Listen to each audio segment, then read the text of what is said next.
Pernah kepikiran nggak gimana sebuah perselisihan antar tetangga bisa sampai mengancam seluruh urat nadi perdagangan dunia? Nah, di penelusuran sejarah kita kali ini, kita bakal ngebongkar sebuah peristiwa yang seringnya cuma diingat sebagai konflik militer perbatasan biasa, yaitu konfrontasi Indonesia-Malaysia.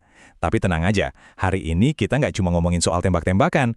Kita bakal ngebedah peristiwa ini layaknya sebuah pertandingan catur diplomatik tingkat tinggi yang sebenarnya habis-habisan disetir sama ketegangan geopolitik Perang Dingin. Ini tuh murni soal perebutan pengaruh, benturan ideologi, dan manuver-manuver politik yang sempat bikin Asia Tenggara ketar-ketir. Biar gampang, ini rute pembahasan kita hari ini ya. Kita bakal mulai dari taruhan jalur dagang Asia, terus lanjut ke proyek federasi dan neokolonialisme, ngebahas runtuhnya Perjanjian Damai Manila, manuver Filipina dan PBB, sampai akhirnya kita tutup di babak akhir dan stabilitas kawasan. Oke, kita langsung masuk ke bagian pertama, taruhan jalur dagang Asia, ngomongin soal geopolitik Perang Dingin di Asia Tenggara. Sebelum kita masuk ke intrik para tokohnya, kita harus paham dulu nih gambaran besarnya, kenapa sih Asia Tenggara, apalagi wilayah Indonesia dan Malaysia, sampai jadi rebutan banget buat negara-negara adidaya zaman Perang Dingin. Jawabannya ada di urat nadi perdagangan itu sendiri. Bagi blok barat yang dipimpin Inggris dan Amerika Serikat, jatuhnya Selat Malaka dan Selat Sunda ke tangan komunis itu ibarat mimpi buruk yang jadi nyata. Bayangin aja, kalau jalur super krusial ini sampai terputus, dominasi dagang mereka di Asia bakal lumpuh total loh. Di sisi lain, posisi Indonesia waktu itu emang lagi dekat-dekatnya sama poros komunis kayak Soviet dan Tiongkok. Indonesia memposisikan diri sebagai kekuatan anti-imperialisme yang nolak mentah-mentah campur tangan barat. Jadi, kelihatan kan, ini bukan sekedar cekcok tapal batas biasa, ini pertarungan hidup mati demi ngamanin perdagangan global. Lanjut ke bagian kedua, proyek federasi dan neokolonialisme, yang fokus ke benturan ideologi antara Soekarno dan Inggris. Ketakutan soal hilangnya kendali perdagangan tadi akhirnya bikin Inggris all out ngedukung pembentukan negara federasi Malaysia. Dan tebak apa yang terjadi? Proyek inilah yang jadi sumbu ledakan ideologi terbesar di kawasan ini. Kalian pasti nggak asing kan sama kata-kata eksplosif ini. Bagi Presiden Soekarno, usulan Federasi Malaysia yang didorong Inggris sama Tunku Abdul Rahman itu sama sekali bukan langkah kemerdekaan yang murni. Soekarno ngelihat ini dengan sangat curiga. Buat beliau, ini cuma negara boneka, sebuah proyek neokolonialisme Inggris yang sengaja dibikin buat ngepung dan mecah belah Indonesia. Coba deh posisikan diri kalian, pasti ada rasa terancam banget kan pas lihat negara tetangga bersatu, tapi di bawah payung negara yang dulunya menjajah. Tapi kalau kita coba nilai secara objektif dan netral, situasinya itu super rumit. Dari satu sisi, Barat dan Tunku Abdul Rahman tuh benar-benar ngelihat Federasi Malaysia sebagai perisai anti-komunis yang wajib ada demi stabilitas kawasan. Ibaratnya negara bebas yang bisa ngatur nasibnya sendiri. Tapi di sisi lain, ketakutan Soekarno itu juga nggak muncul dari ruang hampa loh. Beliau ngerasa ini ancaman imperialis nyata. Kenapa? Karena pas tahun 1958, waktu Indonesia lagi pusing ngadepin pemberontakan PRRI di Sumatera, negara-negara barat secara terang-terangan ngebantu kelompok pemberontak itu. Dan Malaysia malah ngasih tempat berlindung buat para aktivisnya. Jadi wajar aja, kedua belah pihak sama-sama ngerasa harus banget mempertahankan diri. Nah sekarang, kita masuk ke bagian 3, runtuhnya Perjanjian Damai Manila, alias kegagalan diplomasi besar-besaran di tahun 1963. Semua ketegangan ini tentu aja bikin tarik ulur diplomatik yang alot banget.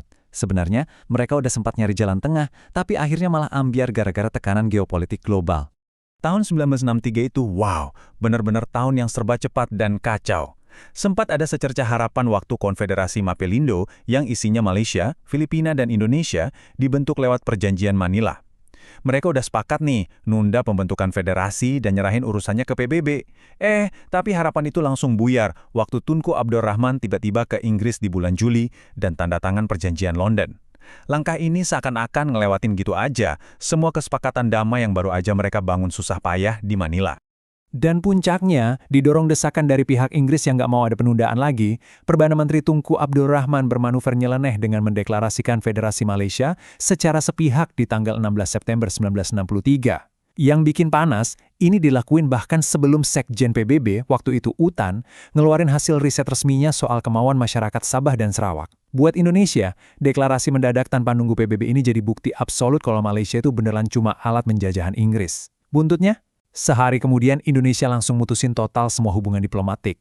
Kejadian ini bawa kita langsung ke bagian 4 manuver Filipina dan PBB, tempat di mana aliansi berubah haluan dan sabotase mulai jalan. Deklarasi prematur tadi bukan cuma mutusin hubungan Indonesia dan Malaysia aja, tapi juga nimbulin efek domino yang ngubah seluruh peta aliansi di Asia Tenggara. Coba kita lihat motif rumit dari Filipina. Awalnya sih, mereka nolak keras pembentukan federasi ini dan merapat ke kubu Indonesia. Alasannya simpel, Filipina ngerasa punya hak wilayah atas Sabah. Tapi ya, namanya juga dinamika politik ya. Pas Ferdinand Marcos naik jadi presiden, Filipina langsung banting setir jadi netral dan malah ngakuin eksistensi Malaysia. Situasi makin nyudutkan Indonesia saat Malaysia berhasil masuk jadi anggota tidak tetap Dewan Keamanan PBB. Merasa benar-benar terisolasi di panggung internasional, Soekarno akhirnya ngambil langkah radikal banget, narik Indonesia keluar sepenuhnya dari PBB di bulan Januari 1965. Karena ngerasa udah buntu dan terpojok di meja diplomasi dunia, strategi Indonesia berubah total. Dari yang awalnya nego di ruang terang, pindah ke operasi bayangan, sabotase klandestin. Kenapa nggak perang terbuka aja? Karena perang militer konvensional itu risikonya kegedean, bisa memancing intervensi besar dari negara barat, kayak yang kejadian di Vietnam. Makanya Indonesia lebih milih pakai sukarelawan dan penyusup rahasia buat bikin kekacauan langsung di jantung wilayah lawan. Lebih dari 40 ledakan. Bayangin, ini angka kejadian sabotase yang dipicu sama penyusup di wilayah Singapura. Salah satu yang paling menggemparkan itu pengeboman McDonald House di Maret 1965 oleh dua prajurit KKO kita, Usman dan Harun. Rangkaian teror ini sukses besar, bikin Singapura kaos dari dalam. Ketakutan yang merajalela di masyarakat inilah yang pada akhirnya dorong Tunku Abdul Rahman ngambil keputusan nekat, mendepak Singapura dari Federasi Malaysia di bulan Agustus 1965. Buat pihak Indonesia, waktu itu, ini dianggap sebagai sebuah kemenangan taktis dalam misi menggagalkan federasi. Akhirnya kita sampai di bagian kelima, babak akhir dan stabilitas kawasan yang bakal berujung pada Jakarta Accord. Konflik panas yang bikin capek semua pihak ini kan nggak mungkin diterusin selamanya. Tapi yang ironis, ending dari konfrontasi ini tuh bukan diketuk di meja PBB atau dimenangkan di medan perang. Solusinya justru lahir dari gempa bumi politik di dalam negeri kita sendiri. Krisis domestik akibat tragedi G30S di Oktober 1965 benar-benar ngerubah segalanya. Fokus pemerintah mau nggak mau langsung muter balik ke urusan dalam negeri.